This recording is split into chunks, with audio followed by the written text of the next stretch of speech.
శంబాలా ఆది గారి కెరియర్లోనే biggest hit. మళ్ళీ ఆది గారిని ఫస్ట్ సినిమా తర్వాత లవ్లీ తర్వాత ఆయన యాక్టింగ్ని కానీ క్యారెక్టర్ని కానీ ప్రతి దాన్ని బయటికి తీసుకొచ్చేసిన సినిమా అని చెప్పాలి. ఎన్ని ట్విస్టులు ఉన్నాయండి సినిమాలో. ట్విస్టులు, థ్రిల్లర్, మిస్టరీ, ఇంకొకటి డైమెన్షనల్గా కూడా డివైన్ ఇది కూడా చూపించారు. రియల్గా ఆ పర్టికులర్ టైంలో అందకాసురుడు అలా కొన్ని జరిగిన వీటిని కూడా రియల్గా చూపించడం చాలా చాలా బాగా అనిపించింది నాకు.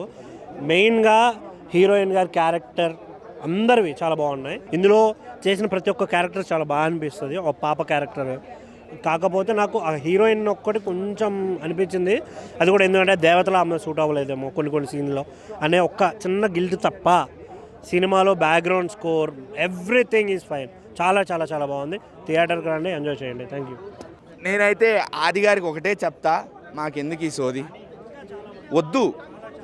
సాయి కుమార్ గారు, మీరు ఇంత legendary actor, maybe he needs some guidance, maybe he needs some mentorship.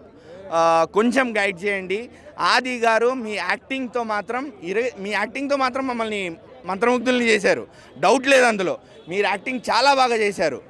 Acting ఒకటి ఉంటే సరిపోదు కదా, యాక్టింగ్ ఒకటి ఉండి బ్యాక్గ్రౌండ్ మ్యూజిక్ ఒకటి ఉండి సాంగ్స్ ఒకటే ఉంటే సరిపోదు కదా. స్టోరీలో బలం ఉండాలి, కాన్సెప్ట్ ఉండాలి. ఒక మైథలాజికల్ ఫ్యాంటసీ థ్రిల్లర్, అది mythological fantasy thriller or fantasy horror అనొచ్చు. అలాంటి మంచి కాన్సెప్ట్ని it would have worked wonders. చాలా తీయచ్చు సినిమాతో. కానీ ఎక్కడ స్టోరీలో గ్రిప్పింగ్ లేదు, గ్రిప్ చేయలేకపోయారు మమ్మల్ని. ఆ ఆడియన్స్ని స్క్రీన్ని చూస్తూ ఉండిపోయేలాగా చేయలేకపోయారు డైరెక్టర్ గారు అసలు.